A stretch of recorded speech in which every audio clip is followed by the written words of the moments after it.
Bonjour à tous et bienvenue sur la chaîne YouTube Paris United.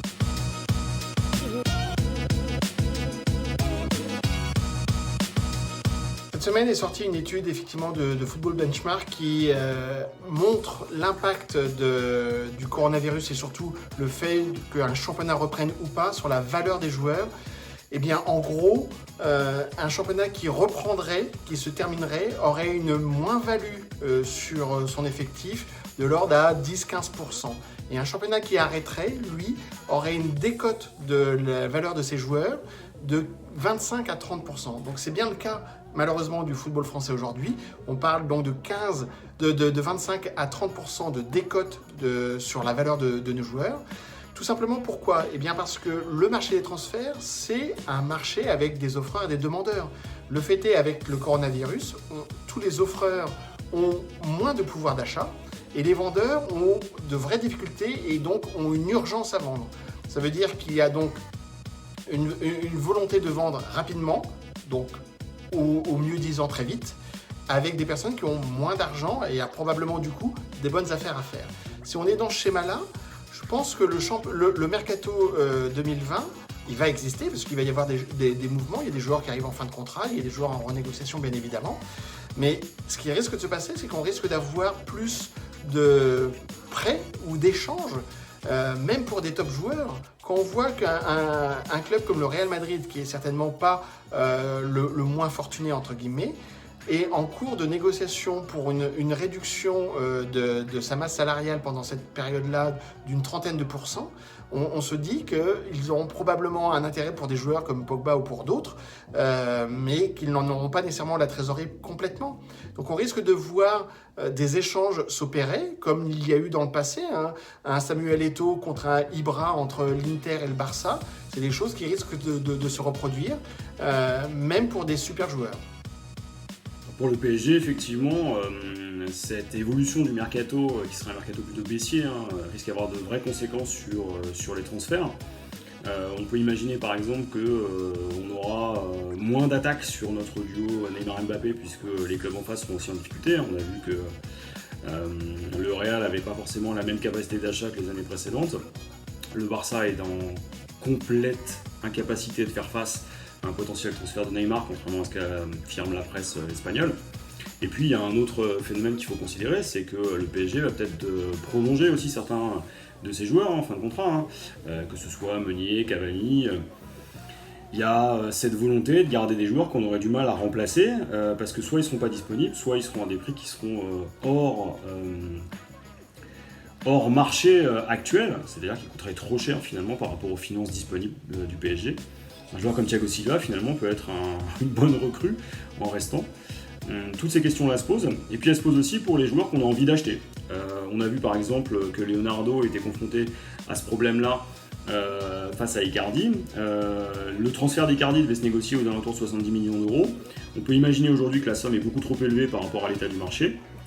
Il va donc falloir trouver un moyen pour que ce dernier puisse être acheté par le club, puisque le club en a envie. Et donc là, la stratégie d'inclure des joueurs dans la négociation pourrait permettre de faire baisser le prix, en tout cas les liquidités à fournir avec.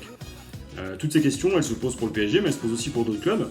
On voit par exemple Marseille qui est face à des pertes financières très importantes et un déficit structurel. Il faut vendre des joueurs. La question c'est, avant il vous fallait vendre éventuellement que Morgan Sanson.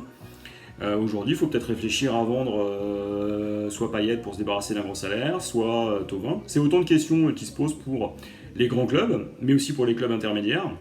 Sauf, et là c'est l'une des questions qui a animé la chronique, sauf si de nouveaux entrants arrivent. Alors on a beaucoup parlé, à mon avis avec excès, de l'arrivée de fonds saoudiens à l'OM, mais à Newcastle, la question peut se poser.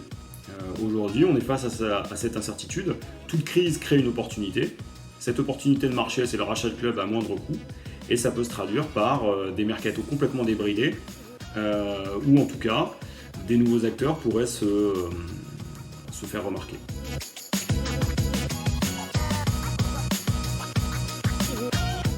Si on regarde aujourd'hui l'étude Club Affaires, on se rend compte que la majeure partie du foot européen est dans une phase d'attente. La France est l'un des rares États à avoir complètement clos sa saison, l'avoir terminée avec la Belgique et les Pays-Bas. Et aujourd'hui, on se retrouve face à la concurrence potentielle de ligues qui sont des ligues majeures et qui vont peut-être reprendre le football. On l'a vu avec la Bundesliga, on l'a vu avec la Serie A, mais aussi avec la Première Ligue. La présence de cas de coronavirus au sein des effectifs n'apparaît pas comme un problème, et on se retrouve face à une vraie rupture de compétitivité potentielle pour le football français. Bon, si on va plus loin, la vraie question c'est de savoir si Jean-Michel Aulas a raison. Est-ce que finalement on n'a pas été trop vite, trop loin? Est-ce qu'on va pas, comme l'OL a pu le déclarer aujourd'hui, face à un vrai problème structurel? On peut légitimement se poser la question. Aujourd'hui, le foot français, en arrêtant définitivement sa compétition et en se privant de la possibilité d'une reprise, même à huis clos, se retrouve donc dans une situation extrêmement complexe. Elle va mettre beaucoup de clubs en difficulté, surtout si les autres clubs des grandes ligues majeures peuvent reprendre. Même dans la perspective de la Ligue des Champions, c'est problématique. Et puis il y a un dernier sujet qu'on a tendance à oublier, c'est que s'il y a un décrochage économique, on va aussi avoir de fait un décrochage sportif. D'abord, ça va se mesurer au niveau du mercato, mais surtout, ça va se mesurer aussi dans cet écart qui va continuer à se creuser entre le championnat de France et les autres championnats majeurs. Et ça va avoir un impact très simple sur le nombre de clubs français qui vont être présents en Ligue des Champions. Parce que notre indice UEFA va être directement impacté par justement cette incapacité à sportivement se défendre. Et donc nos clubs vont payer finalement cette décision lors des prochaines compétitions européennes. Cet écart de compétitivité risque à terme d'être la plus mauvaise des publicités pour le football français et son avenir. Alors oui, l'Europe entière semble vouloir reprendre.